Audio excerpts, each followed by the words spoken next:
Assalamu alaikum and a very good afternoon to all of you. Myself, Sara Tamkeen, along with my group members Mahrosh, Fatma, and Aftab Alam, is going to present a research paper on our topic Extension of Vernacular Architecture with Modernization in terms of generating ethics of local architecture. Before I move forward, I would like to express my heartfelt thanks to my respected teachers and to all of you for providing me this wonderful opportunity and platform to present my research paper on this remarkable occasion.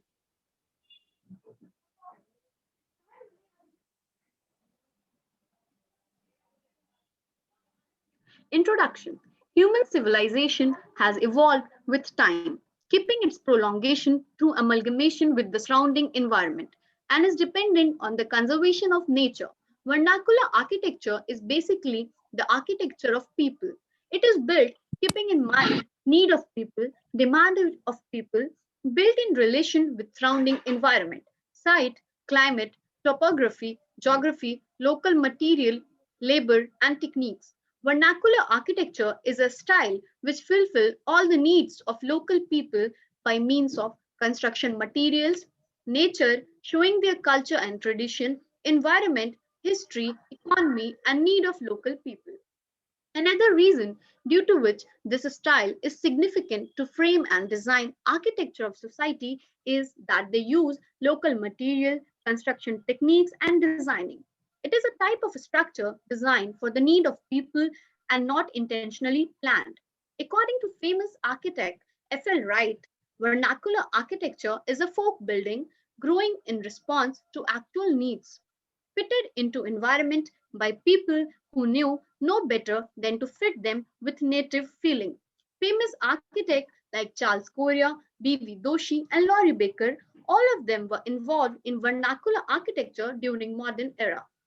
Vernacular architecture, identity, people, place, culture, society. Vernacular architecture is basically a sense of identity. It gives us glimpse of culture, place, society of a particular region. Architecture has evolved by people with time from prehistoric age till contemporary era. It has developed through trial and error method to fulfill need of society, keeping a balance with surrounding environment. Vernacular architecture is totally dependent on local materials and techniques, which led to preserve resources and create a sense of distinctive identity to each region. Talking about vernacular architecture of our own country, that is India, it has been broadly divided into three classes. That is the Kacha house, the Pakka house, and the semi-Pakka house. Vernacular architecture mainly depends on availability of materials and the location of site. A kacha is a building typology of material of building use naturally occurring materials such as mud, plaster, bamboo, thatch, and wood. It is basically a short-lived structure, or we can say temporary structure. A semi-pakka is a building typology made from materials like stone, brick, clay tiles, metal, or other durable materials. Sometimes we use mortar to bind them. Planning of Indian vernacular architecture. This style of architecture fulfills the requirements of local people, not only planned by using local material, but also fulfill the necessities of neighbor, culture, and society. India is a country which has most diverse vernacular architecture style, which depicts our nation culture, language, multiple races, and religion. Shape of buildings consists of generally three types. This influence the planning and designing of vernacular architecture. Building plan shapes are basically rectangular plan, circular plan, and the linear plan. In the figure below, figure 9 is showing the rectangular plan building in which the building is directly connected to the main road. When you enter the house, there is a veranda in front. Connected to the veranda is a drawing room, or we can call it a bathak in the local language. And when you enter in center of the house, there is a courtyard known as the angan, and the backside there are two rooms. The figure 10 is of circular plan, that is of example of Bhunga style of architecture of Gujarat region. And the figure 12 is basically a linear plan showing all the bedrooms, living rooms, and the storage area that is used for storage of grains are basically arranged in linear fashion. Type of materials used for construction in vernacular architecture. Vernacular architecture is all about using locally available materials for construction that are material that are available near the site. The most common materials used are timber, adobe, stone, clay, rammed earth, fly ash, sand, lime, gypsum bricks, compressed earth blocks, fly ash, burnt bricks. Sustainable and vernacular architecture. Vernacular architecture has the essence of sustainability to be in connection to be more environment friendly buildings. Elements of sustainable design are vital to vernacular architecture that have evolved over time using locally available materials and technology emerging from ambient, natural, and cultural environment that create prime relationship between people and their place. Buildings should be more responsive to the climate, natural setting, and locally available materials. From prehistoric period, people have lived in coherence with our nature.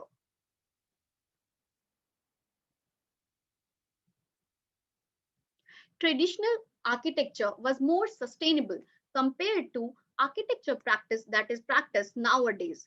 In the ways it employs vernacular materials and renewable energy to environmentally protect the building inhabitant from climatic changes and to reduce their dependence on other energy resources. Traditional building meet the social, environmental, and functional needs of occupants, like they are provided with courtyards, chopal, a place for social gathering, etc. India is a country with varied climatic and socio-cultural conditions. Each region of our country has its own unique identity with climate responsive building design in the form of vernacular architecture. Our country, India, has been broadly divided into five major climatic zones, that is, hot and dry. The second one is warm and humid. The third one is temperate zone. The fourth one is cold zone. And the fifth one is composite zone. Globalization and vernacular architecture.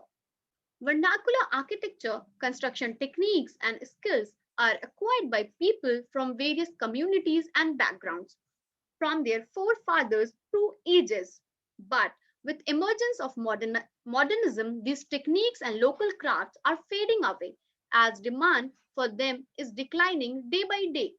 People living in villages are also adapting modern materials and techniques. With time, more and more construction in villages is taking place, and people are adapting RCC, cement, and steel. The traditional polished art of construction is declining day by day. Many native building approaches are losing their significance and are being promptly substituted. Due to rapid modernization and radical changes in socio economic and cultural phenomena, vernacular architecture was exposed to extensive deterioration and destruction. The urban expansions have transformed many suburban regions or areas into metropolitan areas and changed the lifestyle of people from local to modern one. Globalization basically introduces new knowledge in the local context and tends to modify the features of vernacular architecture. It also creates new opportunities but promotes migration from rural areas to urban areas. Thus, it seems that the culture and tradition of one place is gradually dilutes and fades away.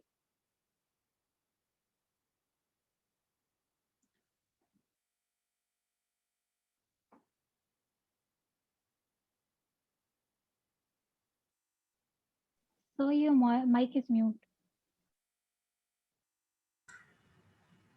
Okay, we are going to discuss a case study of a village called Masumpur in district Balia, which is 35 kilometer away from our district headquarters and on the bank of the river Ghagra. And basically, we are here to discuss about the housing typology and the building styles and the materials and what material they use and the transformation and about the what the material they use. Basically earlier they used the muds and timbers and locally available materials, and which is now replaced by the concrete and RCC structure. The basically the main reason behind this is uh, the yojanas of the governments and the uh, transformation and also the globalization. The basically the housing typology consists of the veranda, angans, and the rooms and baithak, so called, and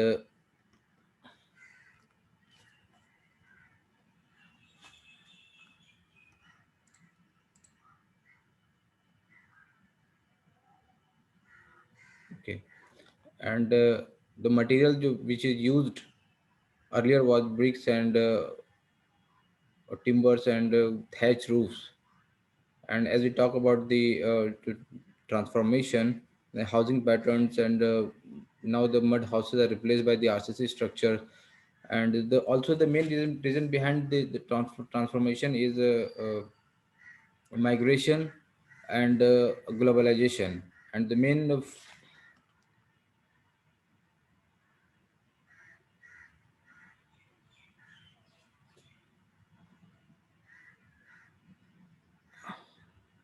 and the transformation and just the people are migrate from the rural areas to urban areas, and they just for the job opportunities. The basic reason behind it, this is the job opportunities. In rural areas there are no job opportunities, and in urban they have more than one options. So due to this, the people are moving towards the urban areas and in search of job and healthy lifestyle. And another one, the uh, case study is a Hamlet home of design with Laurie Baker. It's basically in Trivandrum and a remarkable and a unique house built on a 5 levels on a plot of land along the slope of rocky hills with limited access to water, and consists of library of and also a bedroom, living areas, drawing areas, and study. And also site was on a highly contoured and rocky area. But Becker did not disturb even a single rock or a tree, so it is a popularly named right in the rocks. And the material used are red bricks, terracotta tiles, stone woods, and fish tiles. Its design features are, as we are showing here, rustic elevation actively blends with nature, large Kerala style windows. Basically, this is this focused on the uh, fenestration and views. And a wall is decorated from broken pottery, a pen and glass, and pitched roof made of mangrove tiles. Use of natural light, arches, and inner courtyard has many ponds and gardens. Now, the next slides are proceeded by the Mahrosh Fatima. Good morning, all. My topic, which I will be covering, is architect role. The architects are acknowledged, especially for urban planning. According to Smart Cities Mission, Indian government major aim was to develop 100 sustainable cities throughout the country, in which architect involvement was very inadequate to turn their voices into conversation. The subtopic is changes in social and cultural fabric. Architects now need to look just buildings but cities too. Major cities in India are focusing a lot of issues like infrastructure, sanitation, and basic planning. Though in these issues, an architect involvement is required, but they gain in negligible attention. Considering how architecture can affect the social culture imprint of a city, the social responsibility of an architect is being profoundly displayed by an handful of architects in country, such as Brinda Soumya, Pratima Joshi, P.K. Das, Abha Narayan Lamba. The architects are now working on community architecture as well, trying to preserve Indian heritage, social culture fabric. The second subtopic is the shift in design sensibilities, optimizing usage of glass, steel, and aluminium. In Indian housing demand has increased due to growing population and economy, hence extending architecture work and creating opportunities throughout the country. This is the main reason foreign countries are attracted towards developing architecture firms in India. Therefore, resulting in form of infrastructure shortage as well created burden over cities turned out as new opportunities to design and bring some change throughout the country. All foreign graduate architects returning to practice architecture field in India has led to growth the rate of Indian architects and are helpful in shaping the country towards development. Then, as country is moving toward globalization, the architects are influenced most. They are seeing exploration at the same time realizing the need of using localized materials and techniques. Famous wording, which was by a researcher named Apurva, was glass, steel, and aluminum might remain as fashionable materials, but there has been a shift in sensibilities with the revival of Indian crafts.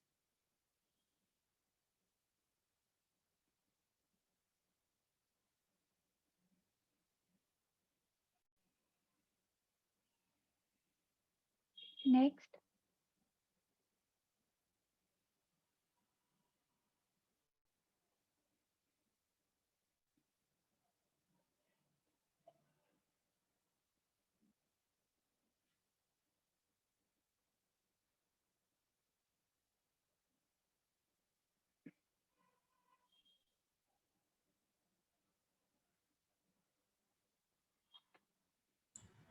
as we can see, these images are some of the examples in which we are using the modern style of vernacular architecture materials like figure number 27, where wall house by Anupama Kundu Architect Source Research Paper Apurva 2018.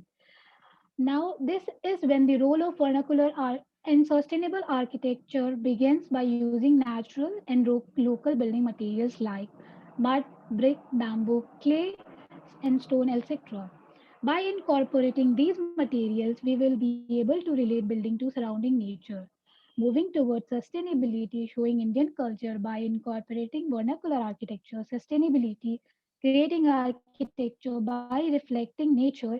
Many of the famous architects like B.V. Doshi, Charles Correa, Laurie Baker, Raj Revel, Shiva Datta Sharma, their work represent India overall the worldwide.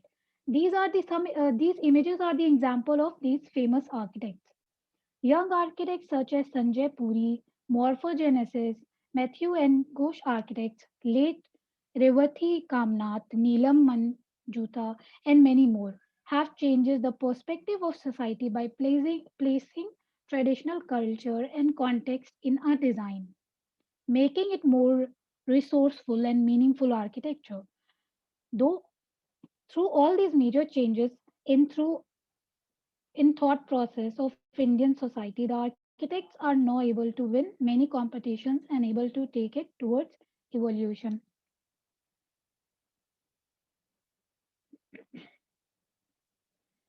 Now coming next, that is need of the profession.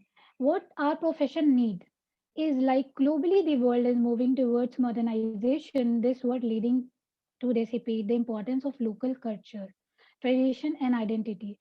For transforming the lifestyles, architects' profession need to contemplate their importance. In India, the profession dependence has to a lot in terms of architecture education and being declined throughout the time. Well, in a term of academic system, it is doing well. Smaller firms and organizations have taken the responsibility to organize small events and program to train architecture students as the country is work owning towards settings up of architecture schools. In Indian context, architecture profession should not be limited but should vitalize to transform the shape of cities. There are limited people left with the thought of bring some changes in the architecture society. Here, the Indian media should play a vital role to promote the existence and importance of architecture community and make our society to realize that through designing and planning we can transform our country. Then after that need of profession, we can see the what we can do in terms of generating ethics of vernacular architecture. That is, in modernized world architecture, importance of local community, social culture, construction techniques, and local materials are basic ethics of vernacular architecture. We may result in ethical failure if not incorporate these architecture styles. The importance of vernacular architecture seen to be ethically wrong in comparison to modernity. Our aim should not to design any structure with modernity, but also existence of vernacular architecture behind those lens. By embracing these techniques, we may achieve advanced level of ethical ideal. These important ethical values were followed by famous architects given below, like B.V. Doshi, Charles Corey, Laurie Baker, Raj Reval, and Shiv Dutt Sharma. And other famous architects of today's generation are Sanjay Puri, Morphogenesis, Manasaram architects. Now, coming to the conclusion part, is in Indian context, architecture profession should not be limited but should be vitalized to transform the shape of cities. In a modernized world, the architecture importance of local community, social culture, construction techniques, and local materials are the basic ethics of vernacular architecture. Architect role should not be design any structure but to emphasize on vernacular architecture to promote local culture, techniques, and artisans. By embracing these techniques in as an architect, we will achieve the advanced level of ethical ideal. The basically we find that any architecture should respond for by the its timeline period, basically 4P: the people, place, and period, and purpose. The architecture should respond for the its place, so that we can one can recognize that which place is this, and from which place it should respond. And basically, but last and the not least, one quote I remember कि मेरे हमें इश्क की जवा में मारो तो मर जाएं, हम गांव वाले लोग हैं सयाने नहीं होते. And that's all, and thank you very much for your kind support.